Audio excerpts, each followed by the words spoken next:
Hello, I'm Richard Ridge for Broadway World. Following a sold-out run at the Public Theater, Janine Tesori and Lisa Krohn's critically acclaimed musical Fun Home will open here at Circle Lima Square on April 19th under the direction of Sam Gold. And we're here during their Tech Week to meet the company led by Michael Cerveris and Judy Kuhn. We are in the middle of tech, like exactly halfway through teching the show, which is why what you're seeing this morning is us in the midst of the process and not at the point in the process where most people come to check out the show. But it seemed like a cool time to have you guys come and get a little bit of a sense of what we're working on in here and where we're headed, because for me it's a pretty cool opportunity.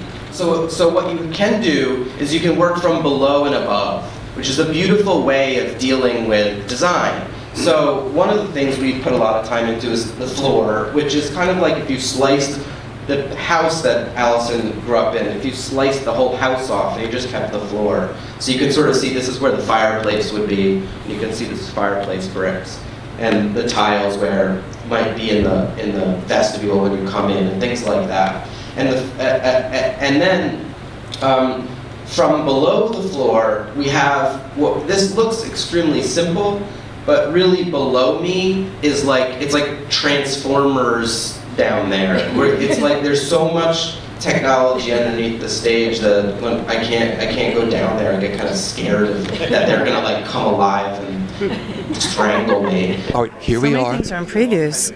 It's the time. Well, tell me what tech has been like for you here. Do you like tech? I like tech only because I don't have to work.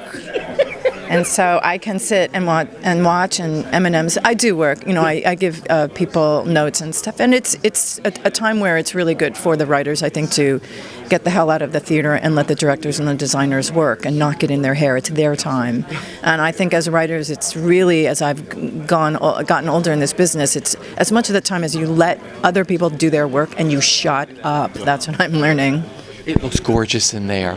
What's it been like for you walking in this? It's totally reimagined. Yeah, it's reimagined to be more of itself, and that's I trust this director a lot. I really will. I'll be one of those lemmings that goes right over the cliff with Sam Gold, me and Lisa Krohn, complete with lip gloss, and for us, not him.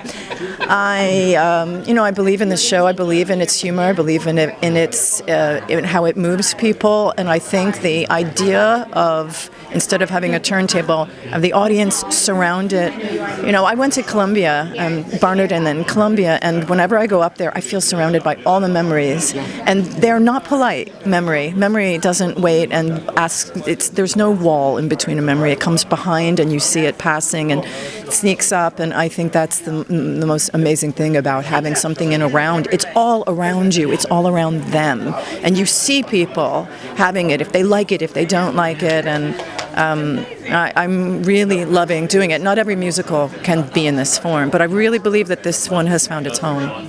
Talk about collaborating with Lisa on this. Lisa and I are basically, we've become sisters at this point, and this is the first musical that she's written, and I loved doing that with her. I like working with playwrights because they're smarter than I am, and they bring something else to the work that I don't know about.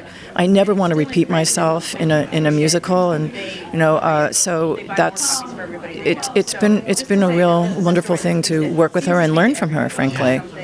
And what touched you about the material in the first place, and with the material?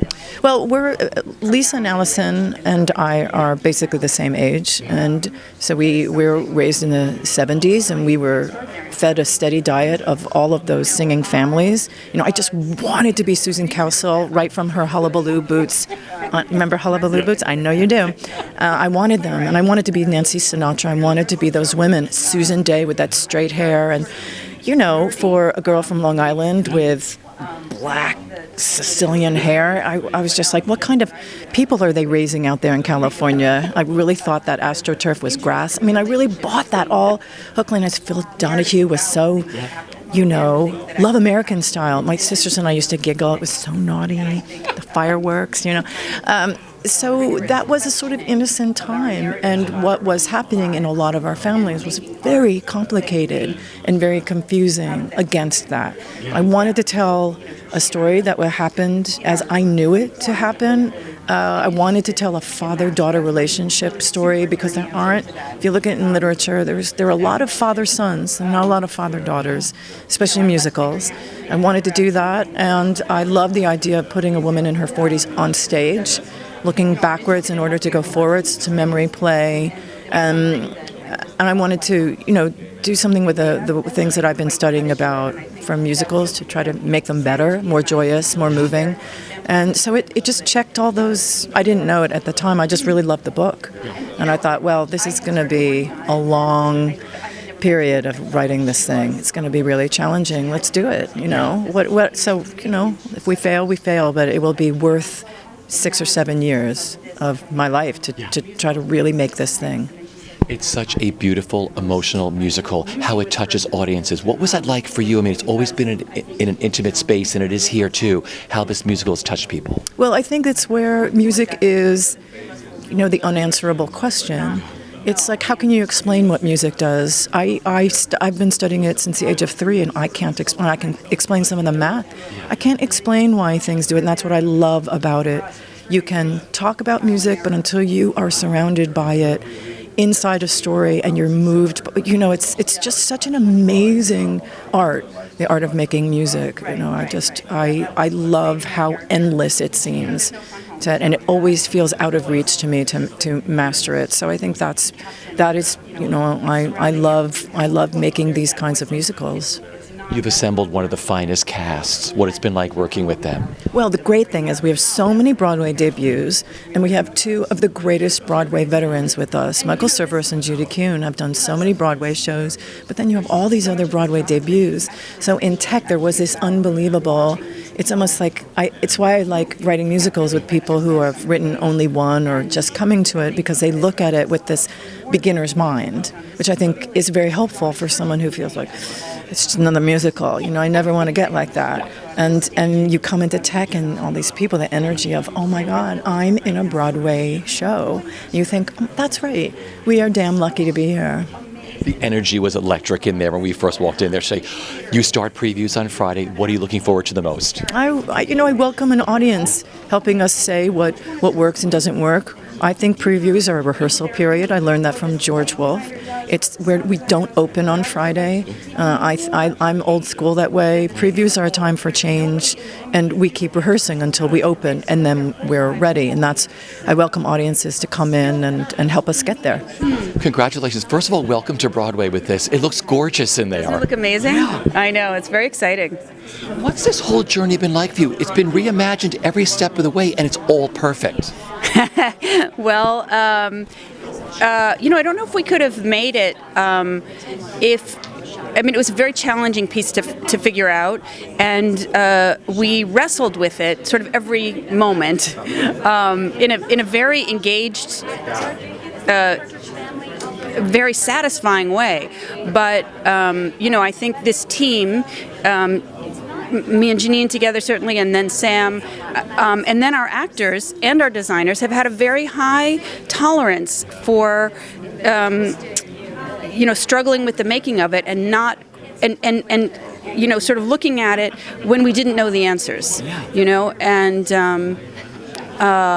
so I don't know, everybody's it's not Sam sort of described us, I believe, as masochists. I don't really think that's true. And I think we're not interested in taking something apart just for the sake of taking it apart at all. But I think as long as it felt like there was truly something, a deeper layer to get to, or more realized manifestation of this piece, there was not a reason to believe in the beginning that this would work at all. I think we did think that it had the potential to work. We didn't know whether we would succeed. And, expositionally, it's an enormously strange piece with a lot of layers. And because we have these, intersecting timelines, I think, the first workshop that we had, I had no idea whether people would be able to follow this narrative at all. And, from early on, even though there was a lot of work to do, they were able to get on the ride, which was a big relief. And since then, I think it's been about, just, a sort of sense that there is some further level of letting this thing be itself. And, for me, this iteration, we've done a little bit of rewriting, but really this iteration is so much about direction, choreography, and design. And, I have to say that I'm really blown away by what they have done in there, by the level of craft and, the kind of craft that goes away, that just pulls you inside of the thing. I'm really kind of in awe of what they're doing in there. I've never really been in tech where I haven't had some pesky playwright notes. I don't have anything to say. I'm just like, whoa, how are you doing that? It's really, it's kind of, and I think the piece was always made by everyone because it has so much to do with the story was always based on the relationship of one physical body observing other. You have to be able to see it. We had to be able to see it to make it. And so in this, and so the design and the staging have always been essential pieces of the dramaturgy of the piece. And here, I think that's just taken to a whole new level. You're just collaborating with Janine. It's the most extraordinary thing. This is my first musical, and that is my advice to anyone writing their first musical: do it with Janine Tesori. There's just, she's the greatest. Yeah. How excited are you? Broadway, Fun Home. Unbelievably, it's so exciting. It's funny to think that just now it's going to Broadway because I've been involved with it for such a long time, and it's really, really exciting. Yeah, I've been wanting to be on Broadway ever since I was 3, and You're here. I'm here. Yeah. Talk about working with Sam Gold again and the creators. It's sort of like been reinvented, reimagined for Broadway. Yeah, it's now in the round. They're so smart. Like I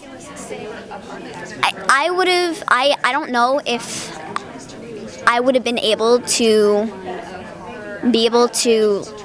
direct it in the round, but Sam Gold has done such an amazing job of that, and people will love it.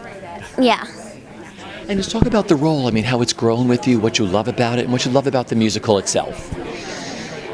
Well, I love the whole. I love the story of the musical, obviously, and I love getting to know Allison. Allison is an amazing person, and I've said in all these interviews that it's taught me that it's okay to be who you are, and it's been amazing working with Sam Gold and Lisa Crone and Janine and all of the cast, and it's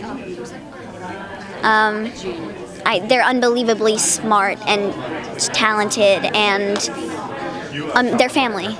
Yeah. Do you like tech? Because Judy Kuhn loves the tech period of sort of living in a space. Tell me. I love tech. I don't know why. I don't know why I love tech. It's just really cool and fun. You get to ride on the traps, and then you get to stay in the coffin for a while. So they can light the coffin, and you can peek out the coffin to see when the trap's going up. And I don't know. I love tech. I don't think the production stage manager would like it that much because they are unbelievably busy. But I love it. Yeah. My final question is, what are you looking forward to the most with coming to Broadway with Fun Home?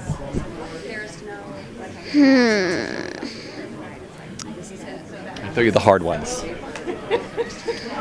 Your first, yeah. Last year a bunch of cool people like Megan Hilty came to the show, and I'm really excited to I love greeting people after the show. They're so nice, and it's kind of weird that I'm giving autographs because I don't know. It's a cool feeling. It's a weird feeling, but it's a cool feeling, and I love meeting people. And it's really cool when famous people come to the show and I get to meet them. I'm like, First of all, welcome back to Broadway. Thank you very much. What's this whole process been like working on this show for Broadway? Well, it's been thrilling because in some ways it's not felt like Broadway at all because we're a little on the northern end of things. I mean, I guess really the most exciting Broadway part of it for me is I'm just downstairs from where I saw my very first Broadway show in the then Uris Theater in the next to the last row of Sweeney Todd preview. So for me it's really kind of thrilling and it's just great to be back in town for one thing. I've been spending so much time in New Orleans for the past year that it's nice just to be here and be in all of the excitement of Broadway, but to be doing something that I love doing so much and that feels so unlike anything that I've done before. And so to be sort of on Broadway and yet under Broadway at the same time makes perfect sense. Michael, tell me what you love about this piece and how audiences have been affected by it.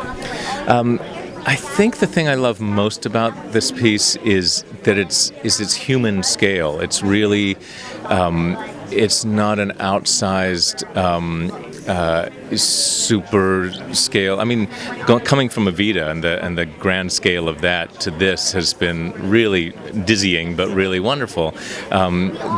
These characters are people similar in age and similar in time period to all of us, and so that I think that makes it a little easier to connect with them, and then despite the particulars of Allison and her father's particular relationship, there's a way in which it's the story of any family, and that was the most striking response that I had from people downtown. People would come out when they were able to, pry themselves from their seats afterwards because it's kind of devastating by the end. I had so many people come up and say, my family was nothing like this, but my family was exactly like this. And I think that's a sense that a lot of people had, and I know it's something that I felt with it too. It's not an unfamiliar experience. It's something that any father and daughter and mothers and daughters and sisters and brothers kind of experience, and those ways that we know each other in a family better than anybody else and yet are complete strangers to each other at the same time in some ways is fascinating and beautiful and upsetting and all of that. Talk about the beautiful score and your cast. The score, I mean, I've loved Janine's music for ages, and we first met each other in Tommy when she was a conductor, and I was a big fan of Violet and Carolina Change, and so I've been going to see her shows forever, and I think we have a shared sense of. We have a shared kind of musical past, from the Tommy era, and we grew up listening to the same music. We, both wanted to be in the Partridge Family when we were kids, and I did too. Well, why wouldn't you? Susan Day was my first serious crush. I love it. But the thing is, she's able to. She's so smart, and her writing is so complex and accessible at the same time, which is not often the case. But she's also a real theater person and really interested in revealing character and giving a singing actor material to work with, not unlike another composer that I've worked with a lot. So for me, it's just a terrific challenge and a really comfortable place to be. And then the rest of the cast I adore also, and we've really, every cast becomes a family, but we've really become a family. In fact, 4 of us went to Allison's home in Beach Creek and spent the night being a family there. And part of what's really wonderful about continuing the run and moving uptown is just simply getting to spend more time with these people that I love going to work with every day. What's it been like for you working on this new reimagined production for Broadway? Oh, it's been really exciting. I have to say this whole process has been one of constant reimagining reimagining of this piece, but it's all towards that one goal of making it the best that it can be. And it's been so exciting working with these amazing collaborators, Lisa Crone and Janine Tesori and Sam Gold and the designers, who are the bravest artists I think I've ever worked with, who are absolutely willing to throw out things that worked perfectly well to make it better. And I think it gets better every step of the way. And that, for me as an actor, is fabulous. And it allows us as actors to reinvent what we're doing and try new things all the time, which is, that's why we do it, Talk about the role that you play and what you love about this musical. Well, I play Helen Bechtel, who is wife of Bruce and mother of Allison, who's played by 3 actresses in this production. She is a woman who, it's interesting because she's sort of the same generation as my mother, so I know a lot about that era of motherhood and its challenges, and of course she has a major challenge in her marriage, which we'll leave for audiences to find out. I think the piece is just an extraordinary piece about families and the ways that families function and don't function, and how people sort of get on with their lives and learn to really love each other and forgive each other for their failings. And I think that's a beautiful thing, and I think something that every one of us can relate to. And working with this cast. Oh, I love this cast. We've been together through many incarnations, and I feel like we've become a family, and that's been really, really special. I mean, I really wouldn't change anything about this whole experience, I have to say. I feel very lucky. What do you love about the score? Oh, well, Janine, I mean, you can't really say enough about it. I mean, the thing about Janine and Lisa both is that they really write for actors. And my big song that I sing towards the end of the show is kind of came in late during the very first reading. And Janine sat down and played it for me, and I thought, this is a perfect song. And it is absolutely, everything in it tells me what to do as an actor. And it's exactly what the character needs at that moment in the story. And that is also a very rare thing.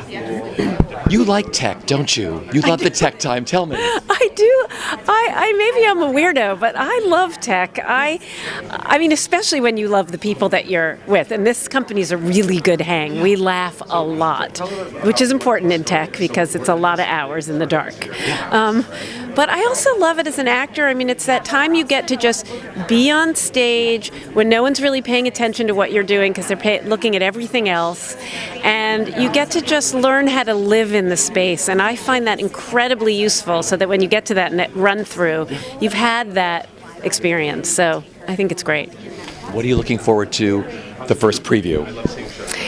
Oh, well, just to see how people respond in this space. I mean, we've had a sense of how they respond to the piece as a whole down at the Public, which was overwhelmingly positive. But it'll be interesting to see how it plays in this space. I mean, I have confidence it will play beautifully. And it will also be for us, we have to learn how to play it, So I think it's going to be a real learning experience during previews. So tell me what this whole experience has been like working on Fun Home. Well, it has been an epic journey for me because it started as a reading, a 29-hour reading 3.5 years ago. And, even at the early stage, as soon as I was exposed to the source material and then the piece, I was like, this is something unique and special, and I hope I get another call to do it at some point. And the next time they called, it was Sundance, and we went to Sundance for 3 weeks, and then the next time they called, it was the Shiva, this grueling, hideous, it was a production where you rehearsed during the day. It was a workshop production, so you rehearse all day, take a short break, try to get a nap, and then do it with new pages in front of an audience at night. That was intense. And then the next time was the Shiva. So I mean, it's been segmented epic journey.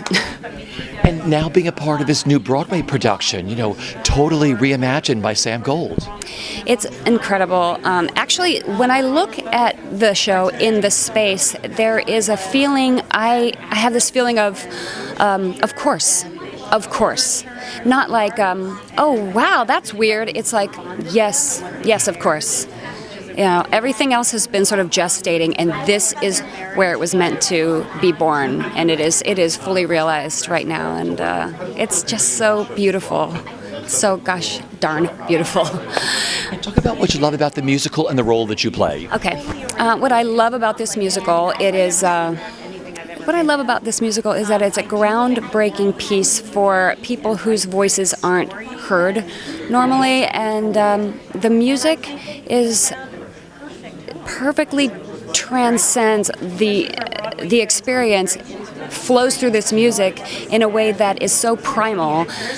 People will understand so much through what they're hearing that they can't quite put into words, but you'll be undone by it. People are so moved by it, they have to sit afterwards and just be still before they can pry themselves out of their theater seats. So it's very, it's an experience.